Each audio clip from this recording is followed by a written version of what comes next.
coming, everybody. Hi, I'm Greg Rice. I'm the head of PlayStation Creators. I'm super happy to be here in Australia. This is my first time ever in Australia, and it's been amazing and incredible to see this space. I've been really inspired by the creators here and the scene. It's really amazing to see how connected everyone is and supported everyone is in making these really, really incredible games. And we have examples of those types of creators here joining us today to talk about their projects.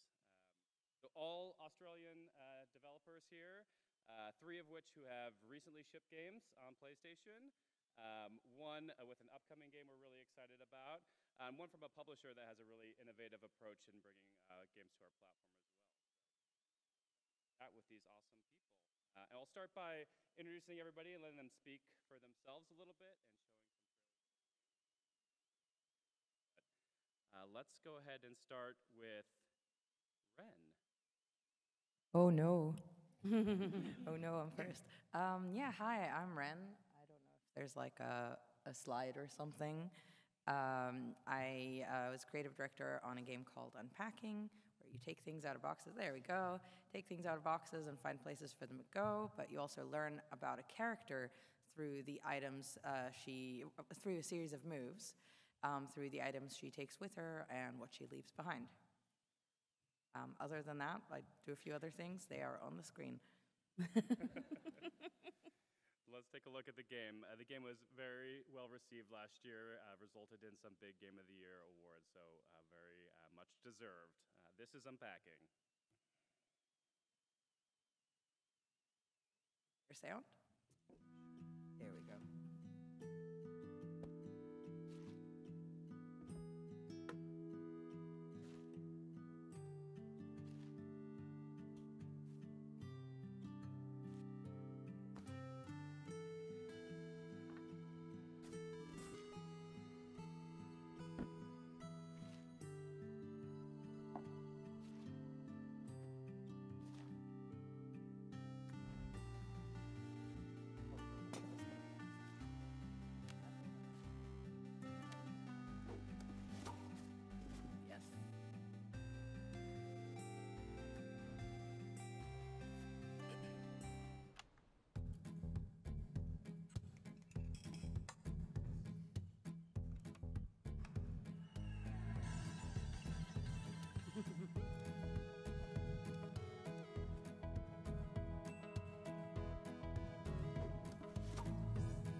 Sorry. We needed to do something for all the jerks who try to do that. We're like, we got you. We know what you want. I've seen that referred to as calling them out. Like a player was playing and she was like, oh, I know where this goes. Oh, and she put it in there and then she gets the achievement and she was like, oh man, I've been called out. Yeah.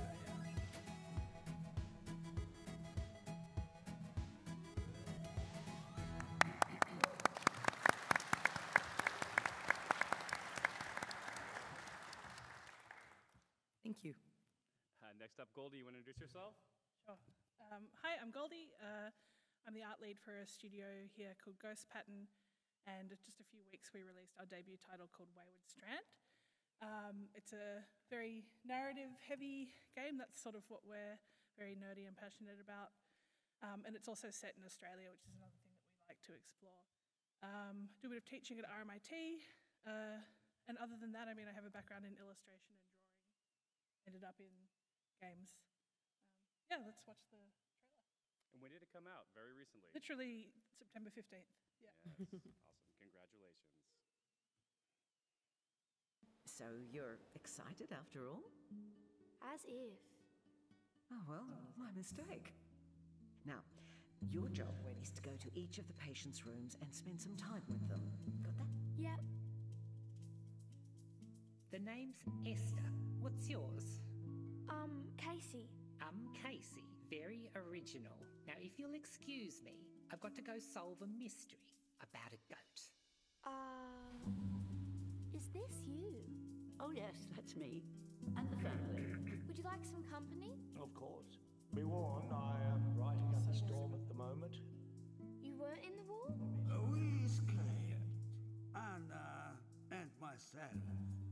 I'm doing work experience. Deadly? Well, working up here is an experience, all right? Now, as you know, my room happens to be beside the nurse's station. You were listening in on them. Got the picture. We are to have a visitor. Something's fishy, if you ask me. I exhort you all to follow her every command as we prepare for tomorrow. You both know the drill here. Regardless of what's going on... Patience first. Dr. Bashard? What are you here for? Time to turn me sunny side up? You think I'm trying to kill you? You've been picking foxglove and slipping it down the dumbwaiter. Death by 1,000 slurps. Director, Mr. Pettigrew, I have seen that you talk. I will speak with him about your case. Thank you. How are you finding your time on the ship? I hear people talk about things, but I'm not sure what they're on about. That sounds a bit like the life of an older person. Nobody explains to us what's going on. We just have to piece it together as best we can.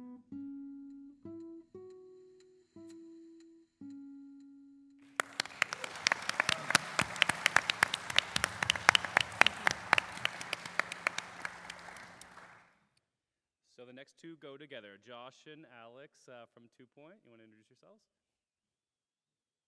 Okay, I'm Josh Tantangelo. So together, Alex and I are 2 Point Interactive. And last December, we put out our first major game, Heavenly Bodies, in partnership with PlayStation, thanks to Greg and the team. On the team, we both design together, so we've come up with like the concept and all the mechanics and the levels together, and I'm the 3D and 2D artist on the game. And yeah, I'll throw it to Alex. Yeah, sure. Hey, yeah, I'm Alex. Yeah, happy to work with Josh. I'm at 2 Point. We get along. It's good. We're cool. Yeah, so I'm basically the technical lead at 2 Point. And yeah, we've got Heavenly Bodies, the space body simulator, out last year, and yeah, loving everything so far.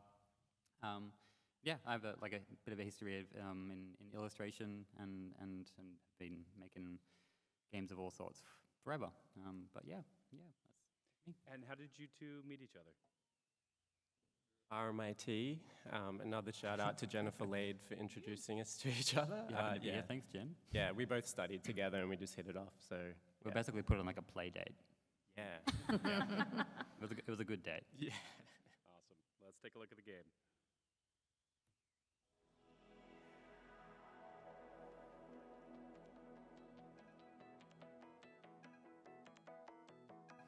Love it.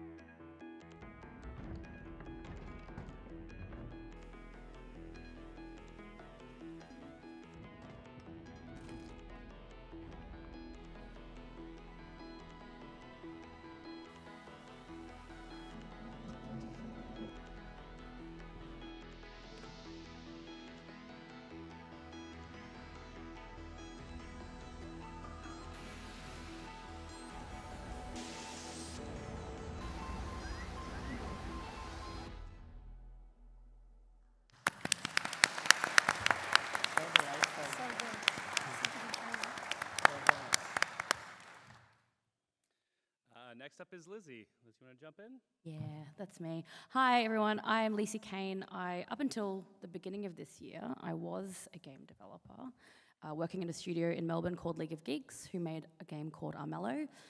And I was production director and worked alongside the founders there to grow our team from about the size of 8 to about 60, and that was excellent. But at the beginning of the year, with all the tax offsets and exciting things that are happening in Australia, I was really keen on understanding a bit more about games funding.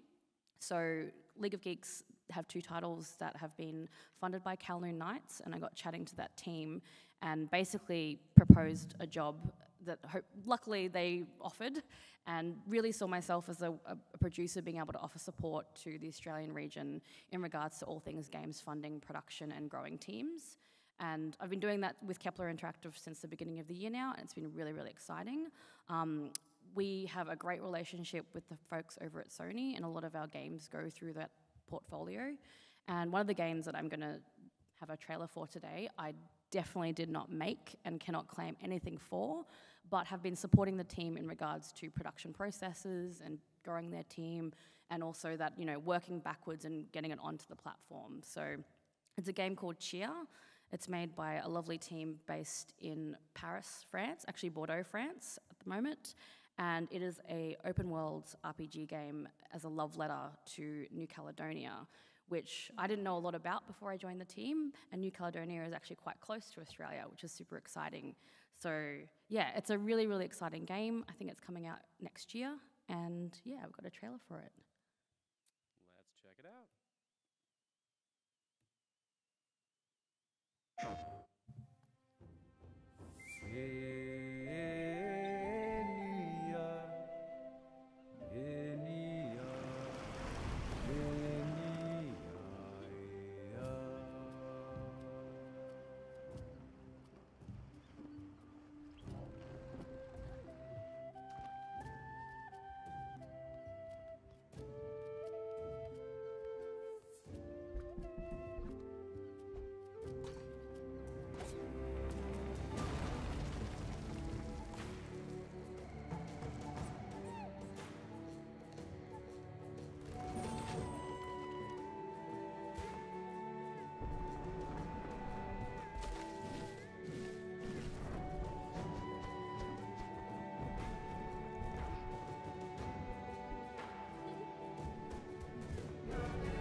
But not least, Olivia. Okay, so my name's Olivia Haines, and I'm an independent game developer. I studied game design at RMIT, and during my final year, I started making my own small, free personal games. It was aside from outside of uni work, and I started to really fall in love with the process of making these small games from start to finish. So after I graduated, I tried being a freelance artist in the industry for a bit. But I decided that I'd really like to make my own commercial project, which is what I'm doing now. I'm making my first game called Surf Club, my first commercial game. And that's been going really well thanks to the help of PlayStation and also Vic Screen.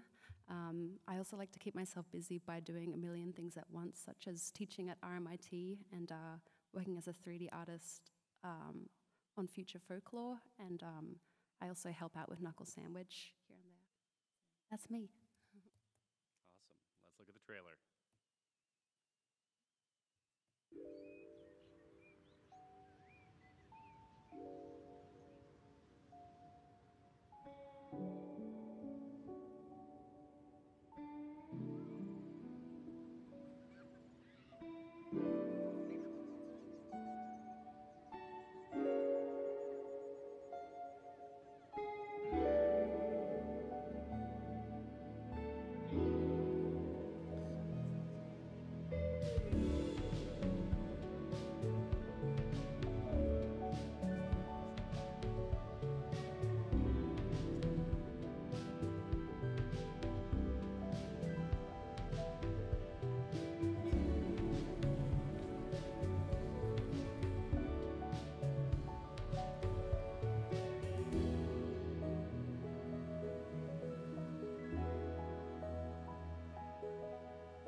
see they're all really beautiful games, all very different from each other too.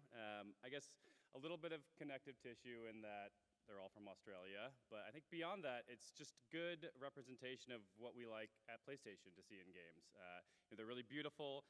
All these games have very interesting mechanical hooks and angles behind them, but also are really personal and speak to these creators and them specifically. So I'm excited to chat with them all individually and learn a bit more about their process. Let's start with Wren back here on the end.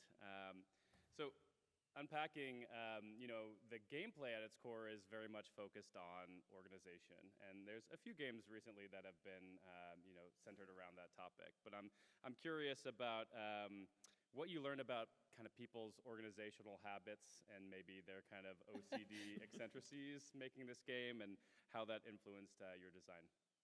That's been probably one of the most interesting parts of making this game. When we first started making it, we were a lot more, I guess, limiting in where we allowed people to leave things.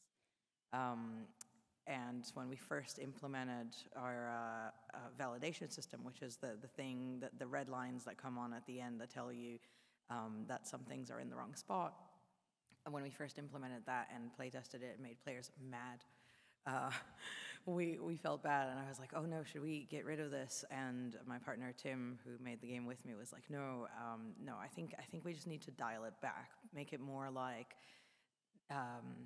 it's like a framework for people to work within and make their own rules within. So like, we don't let people leave, say, their socks in the kitchen drawers or leave things all over the floor.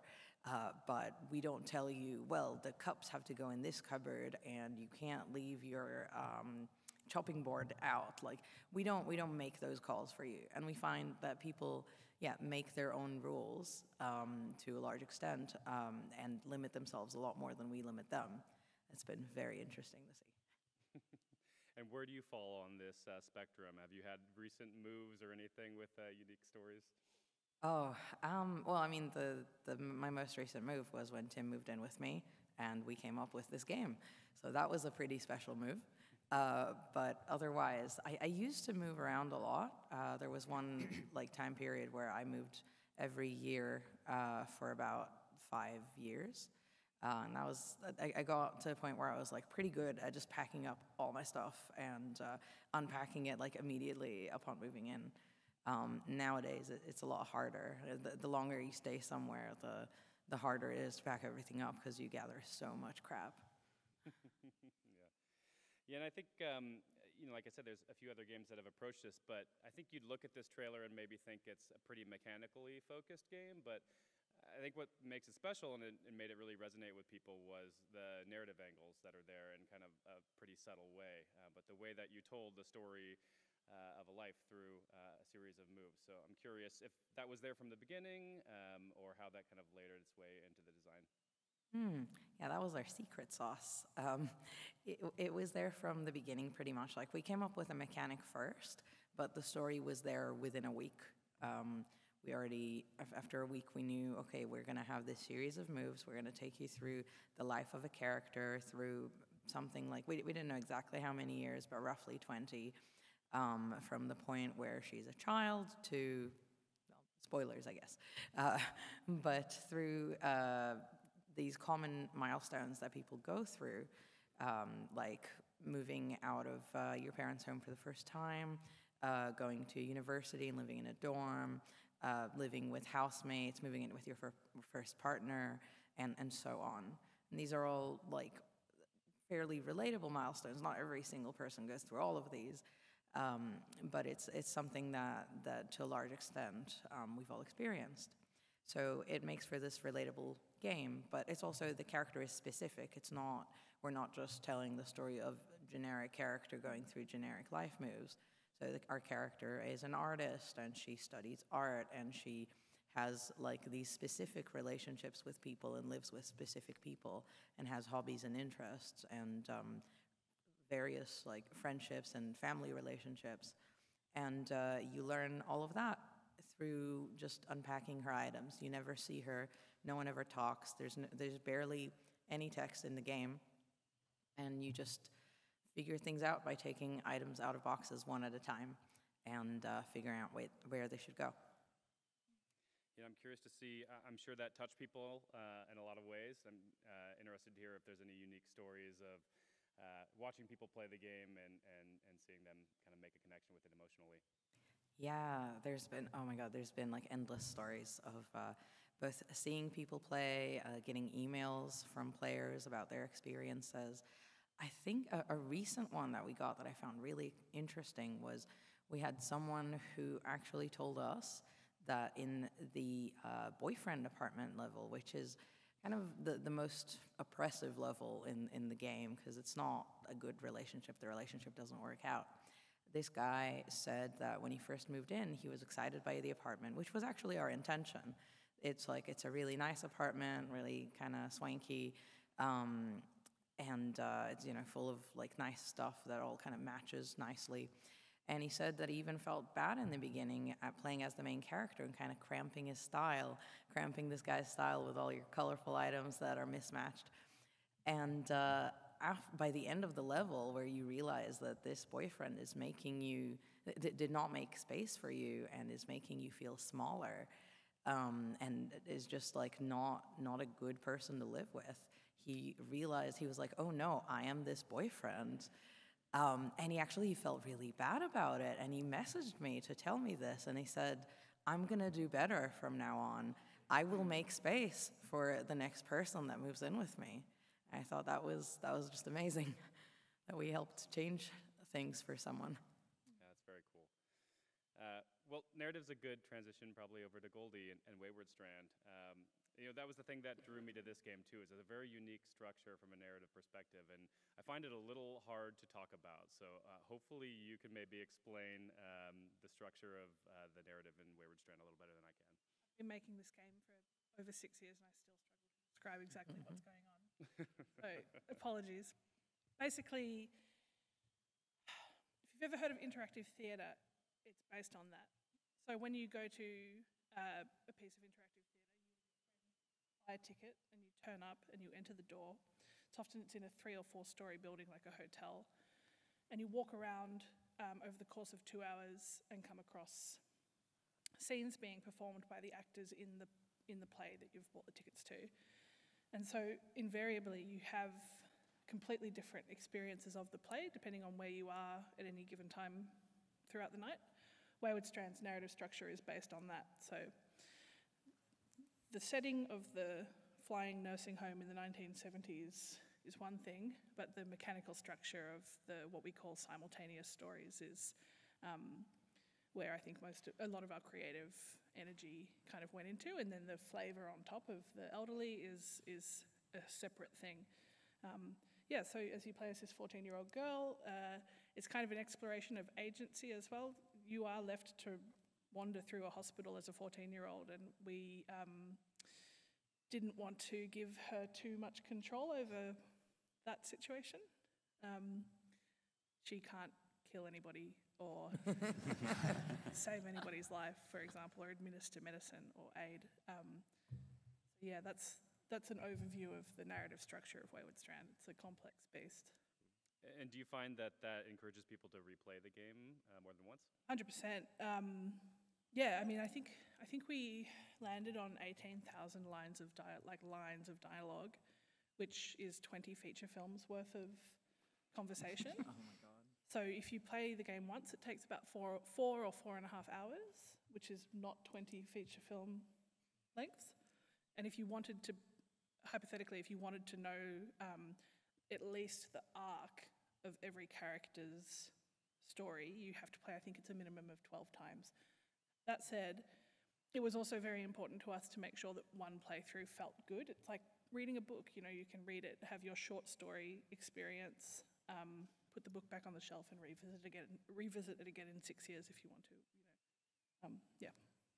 Yeah, and the cast is super diverse and interesting, and I feel like every character is somebody I want to learn more about. So I'd love to hear more about your methodology and process for developing these characters. Sure, I think a lot of it came from our experiences.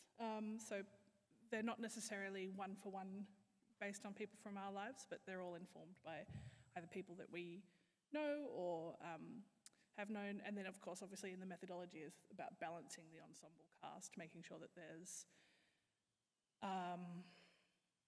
good levels of friction that fits within the narrative style of the game based on their personalities and their desires and goals. We say in Wayward Strand that it's not so much a game about Casey or even about you, the player. We've really tried to make a game that's sort of about these characters. So they're very, very fleshed out. And yeah, they're all there for a different reason, not necessarily a different illness or whatever, but a different purpose often. Josh made the models for all of the characters. I feel like you've seen all of my red line illustrations that are like, no, they're, Yeah, but that was the best stuff, I think, because every character that came in was like a nice little surprise. And then having like a go at it and getting that feedback, it just felt like it was a really nice way to see where you were all at with the team and what you were trying to do. So the more red lines, the better with that kind of stuff, I think. Yeah. That's the other thing, that it's a six-year development process, so these characters really did grow and change with us. Awesome. Well, Josh, you're one that straddles the line here. You worked both on Wayward Strand and on Heavenly Bodies. And so you all saw in the trailer, Heavenly Bodies has a really cool physics system behind it, and a lot of the focus of the game is around the limitations that it puts on you from a movement perspective, which ultimately results in a lot of really silly situations too. So I'm curious how you kind of balance the line between the really specific control you give over the body and the kind of looseness that you all programmed into that. It's something that I think we landed in a good place with it, but yeah, we were definitely trying to figure out where we could, where the line was the whole time, I think. And yeah, the distinction between having such fine controls over your arms and your hands, combined with having to do tasks that can either look super serious or super ridiculous, it was just a lot of throwing the character into different scenarios, seeing how it felt, and then when we thought we were onto something kind of mechanically interesting, we did a lot of play testing as well. It was a real effort to kind of make it fun for as many people as we could and not just punish them a lot of the time. Yeah. Totally, yeah. Very challenging. I think physics in general is, things are unwieldy, and especially in a zero gravity context where any tiny force applied, onto the character's arms or legs, that there's no friction in space. Any force is going to make you move in a given direction and never stop. So we had to be just so precise with the way that we applied forces on the character's movements to make sure that the whole thing didn't just literally fall apart. And it did at a few points. Many that. Yeah, nobody got to see that, but it was it was great when it happened because it was the most frustrating thing to look at, but it was also just hilarious watching everything just go completely AWOL. Yeah, and that kind of unexpected madness, I guess, is probably only amplified by the game being multiplayer too. So was that there from the beginning? Yeah, it was. Yeah, I think that was probably just us doing it unintentionally. We like local co-op games, we like playing games together, and as soon as we had one character, it just kind of... Let's add another one. Naturally, it was we both want to play. Let's see what happens if there's two. Yeah, but we were, the whole way through, we've been really conscious of making sure that whether you play it by yourself or with a friend, it offers something for both, Yeah, it's really fun to watch too. So do you have stories as well of funny streamer situations or relationships you destroyed or anything like that? There's so many. I think that it was actually really interesting watching a Markiplier and Jacksepticeye play it, because I think it really there's always one person who just picks it up straight away, and there's always one person in a player partnership that just has the worst time. And you can see Markiplier was just like visibly, like just actively hated this game so much. And Jacksepticeye was just like, yeah, that's good, let's keep going. So yeah, it's like it's always that way, and you can never pick who like is a standout player. It's just it's always completely random. No amount of experience can make you good at this game. So it's very jarring. Awesome. Well, all three of these games are available now, so check them out if you haven't already. But let's turn to Olivia, who's the one with a game in development. And Olivia, why don't you tell us a little bit about where you're from and how that influenced the setting of the game? So I'm from a town called Noosa. It's in the Sunshine Coast in Queensland. So it's like a very coastal, touristy town. And I really didn't like it growing up. And as soon as I graduated high school, I moved to Melbourne. But it wasn't necessarily like a black and white thing of like I'm suddenly in Melbourne and everything's good. I struggled a lot with homesickness for a long time. And I think just, you know, that kind of age when you're like, you know, 18 to 20, 21, I feel like you're very like emotionally vulnerable and you're changing a lot. And during my time in uni, I feel like I was struggling a lot with homesickness and like, you know, like relationships and nostalgia and all that kind of stuff.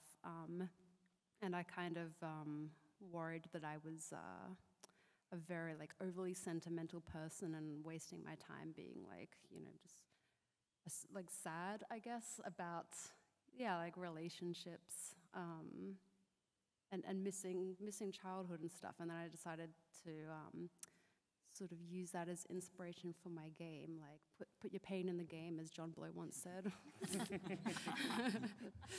Yeah. And how many people are working on the project?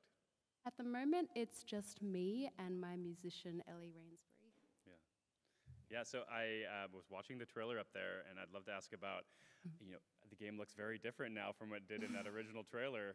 And so I'd love to hear about your art process and how it's evolved over time.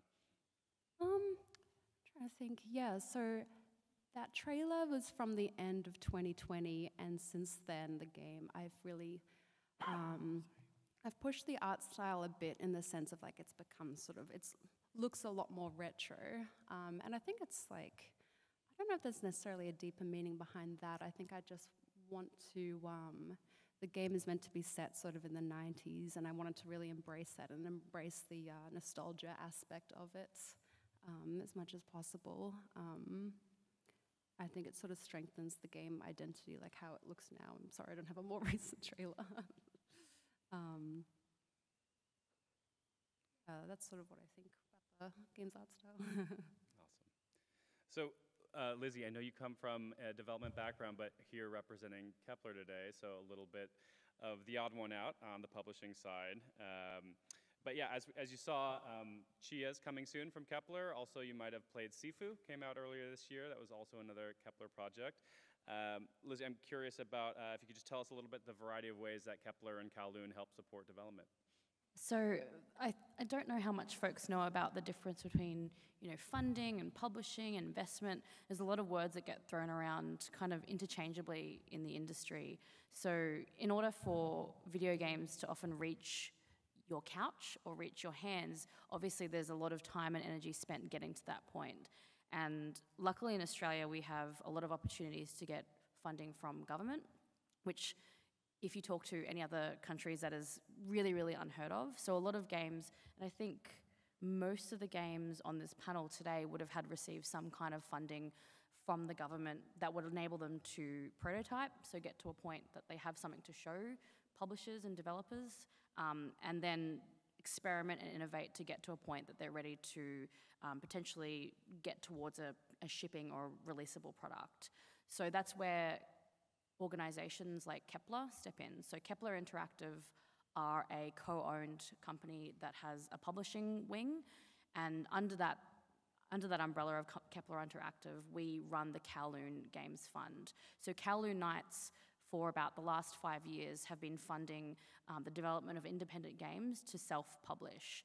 And what that means is the ability to be able to have the control over, you know, marketing initiatives, how you release the game, what platforms you want to go to, which for an independent studio is super, super valuable. So when I joined the team, that was something that I was really excited about, is because we're able to support teams of all different sizes and all different, needs, because that in game development, games can take, as you've probably heard, anywhere from, 2 years up to 7 years, up to 8 years and beyond, and things change.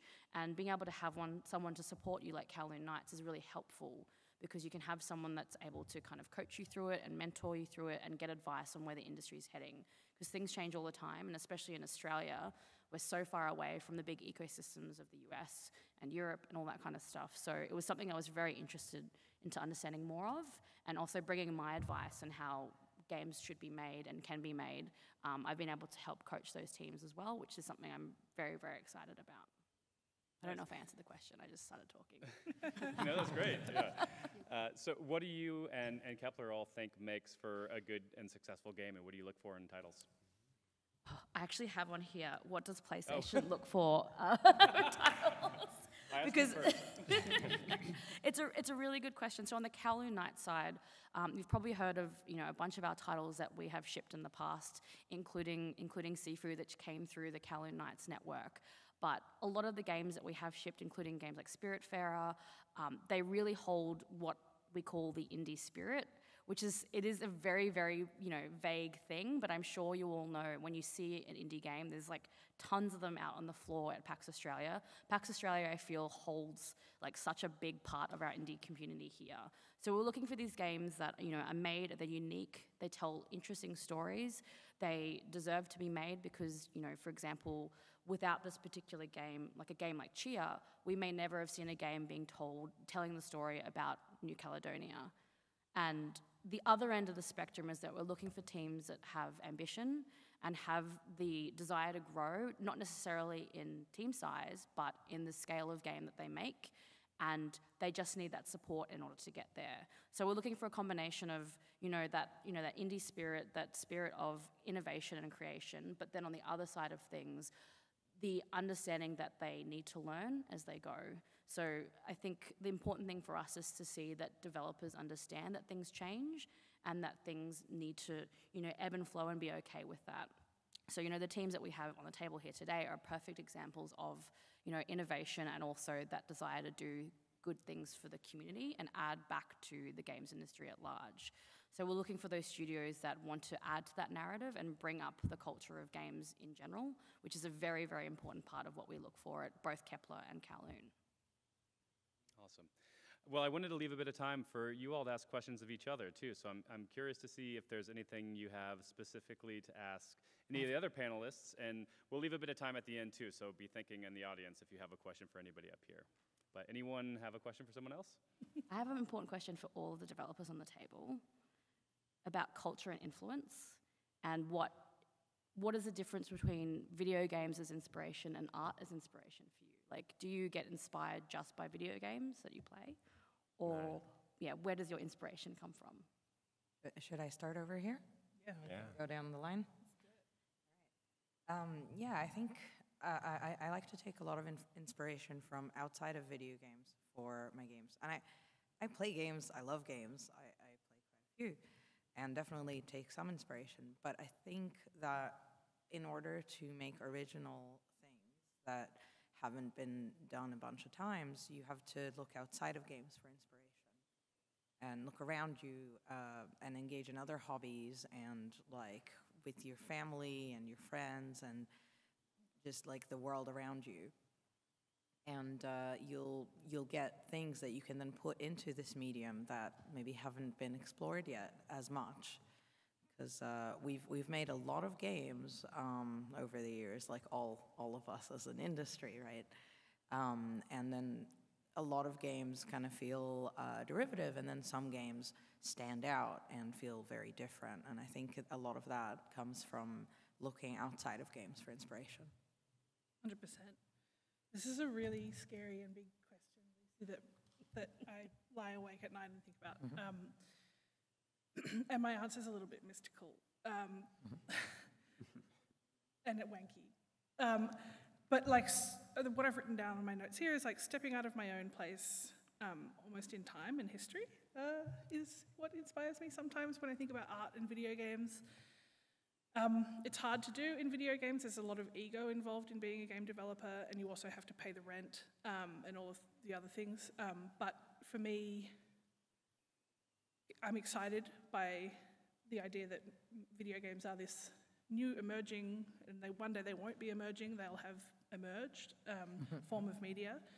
And if indies are out there doing stuff that helps to shape the direction that media forms in positive ways, which encourage like changes in world politics, which we've seen games do, that's where the art for me is, and that's where the thrill of the chase is. Does that answer? I mean, it's a little mystical, Totally. isn't it? But, yeah. It's great. It's a great answer. My answer's really boring compared to that now.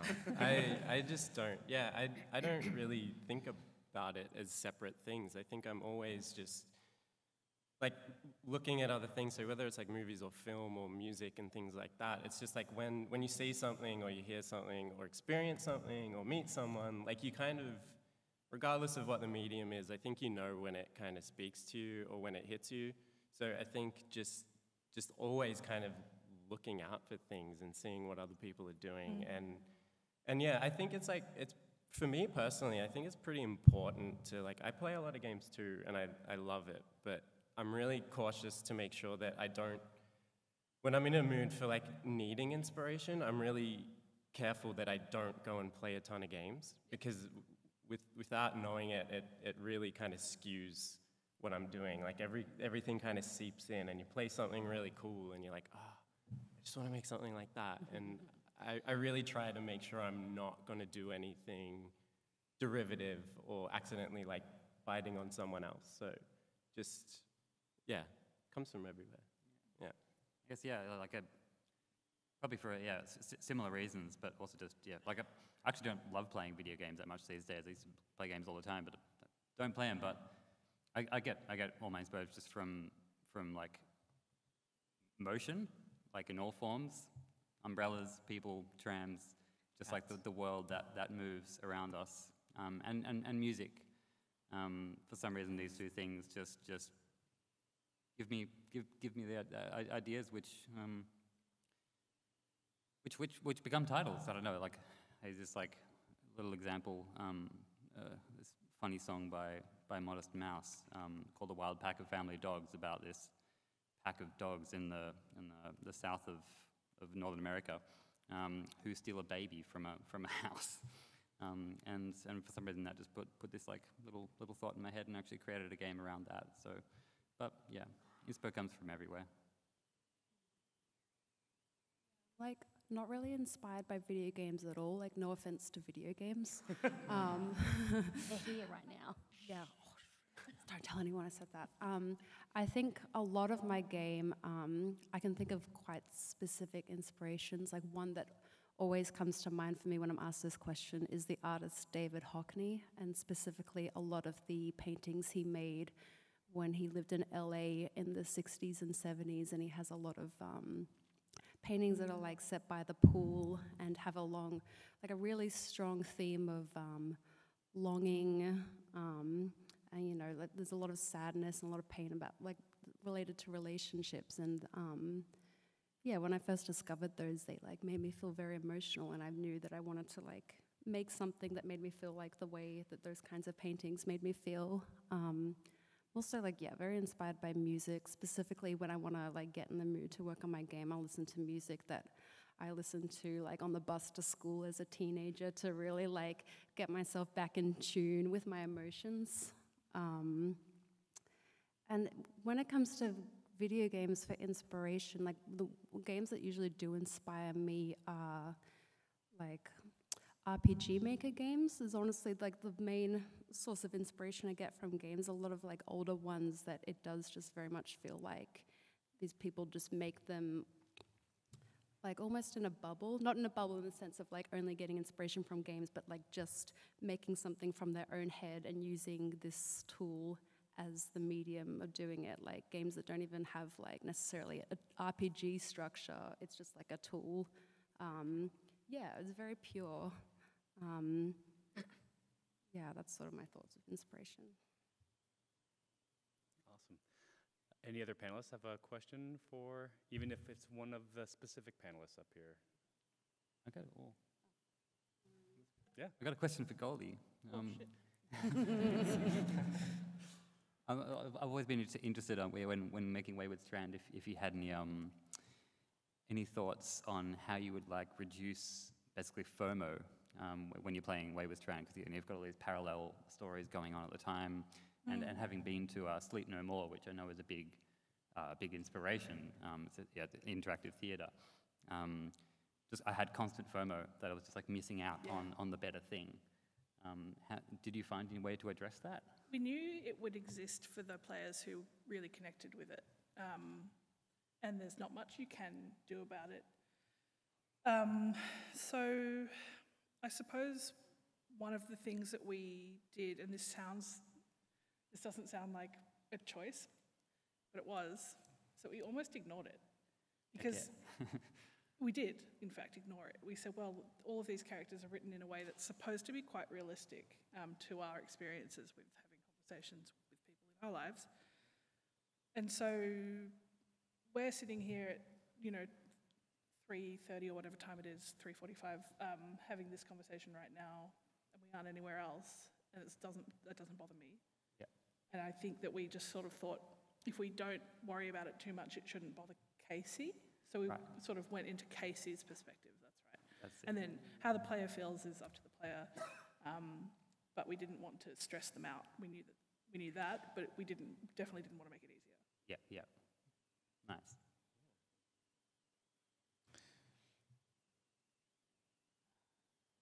Anybody else?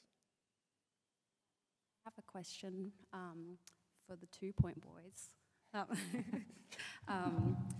Do you think you want to, like with your next project, keep exploring like a space kind of aesthetic? Like, do you think there's more you can say with it? Especially after seeing, like, when you talked about like Markiplier and Jacksepticeye playing it and sort of seeing their reaction, does that like excite you to like explore space from like a different angle, or like keep seeing what you can do? I'll go first. You go first. No. I think like we... Neither. Yeah, it feels like we've looked at every facet of space at this point. We found the bits that interest us. We found the bits that we kind of want to bring forward. And I think we managed to do it while we were still finding the things that excited us, or we thought had something we could add to it or do with it.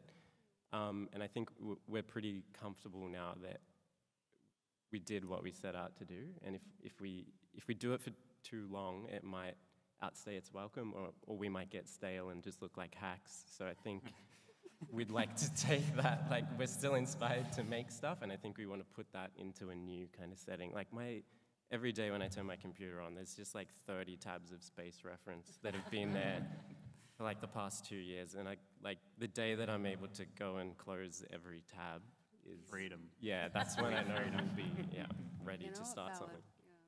I want gravity back too. Yeah.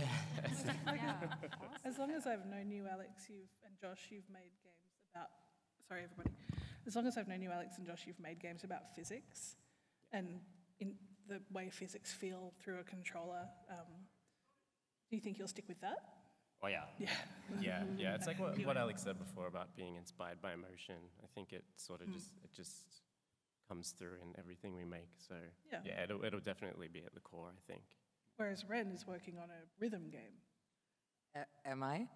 Are you? What? Is that not? I'm not working on that game. Oh. That one's not mine. That's so my team, Witchbeam, my studio. It's not my studio, it's my partner's studio. I made a game with them. They are working on another game called Timpopo, which is a bit more rhythm-based, but it's more, it's like, I don't know, I am not the person to talk about that game. Hey, well, that's, it's, I'm put on the spot. No, it's all good. Well, Ren, it's playable on the show floor, right? Yeah, it is actually playable on the show floor. It's a game where you control these little creatures to rescue musical flowers. It's a kind of a strategy rhythm-ish game. Not so much rhythm, but musical strategy game maybe. Yeah, so you'll have to go check that on the floor. Yeah, I wanted to ask a question of Olivia, sure. if that's all right. Hello. So you're essentially like, you're a solo dev, you're doing kind of all aspects of development. What's your favorite aspect of development to work on? Probably art and drawing. I also really love the storytelling and the writing side of things, specifically planning out a story. Like when you have, you have a bunch of blocks for a story and you have to like sort of arrange them in a way that every point that you want to make is made, and that it's all sort of coherent from a good storytelling perspective. I really like that, and I think like going forward after Surf Club, I really want to continue exploring making narrative games. Yeah, those are definitely my favorite things. My least favorite's programming, but I mean that's everybody's. Does anyone like programming? And so just like a small follow-up to that. So what's the thing that makes you want to continue to do solo dev and work, on your own thing and do even the aspects that you don't like, as opposed to working on art for other people's games? I think I enjoy, it's like the problem-solving process with games. It's like having all of these pieces and figuring out how to put them all together. Yeah, like with Surf Club, it's been like a fun development of like, first I knew I wanted to make a game set in like a coastal town, and then slowly working out what the story would be. And like when you have that story outline, you keep coming back to it and tweaking it here and there.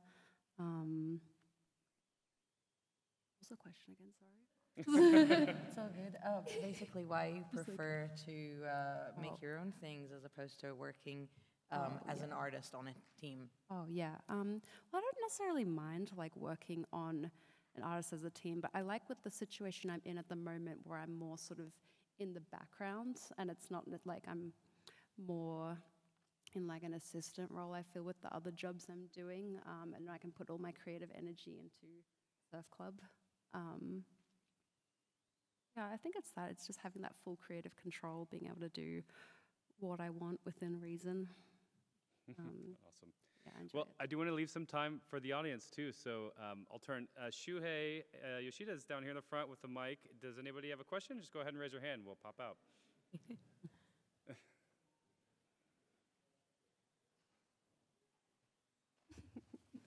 Hello. Hello. How do I turn it on? Oh.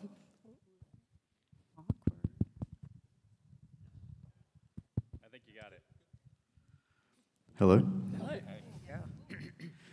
So just wanted to say thank you. Really honoured to be sitting here and hearing all of you speak about just such beautiful indie work.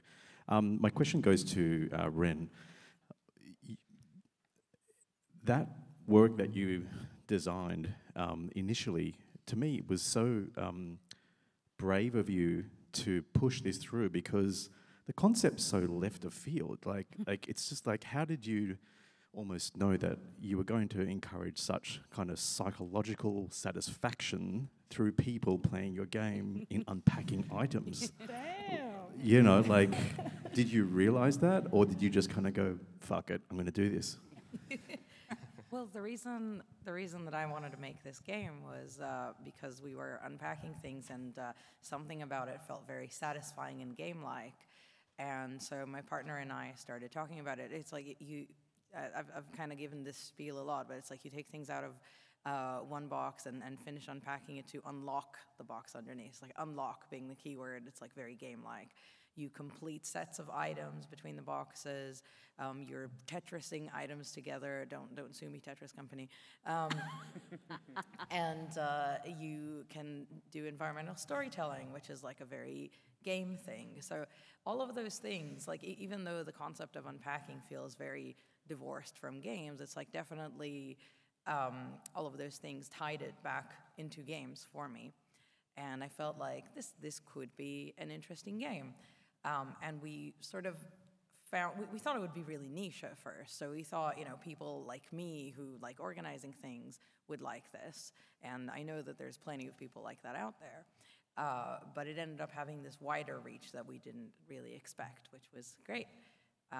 But it wasn't like as big of a gamble as some people might think. Like it started off as a side project, and we were posting GIFs online, and the GIF, our first GIF on the Unpacking account went viral. So we were like, oh, okay, there's something here. And just over development, we were just getting more and more kind of attention on it, which made us think, okay, this is gonna work out, and we made it a full-time project. Awesome. I think we have time for one more. Make it a good one. Who's got one last question?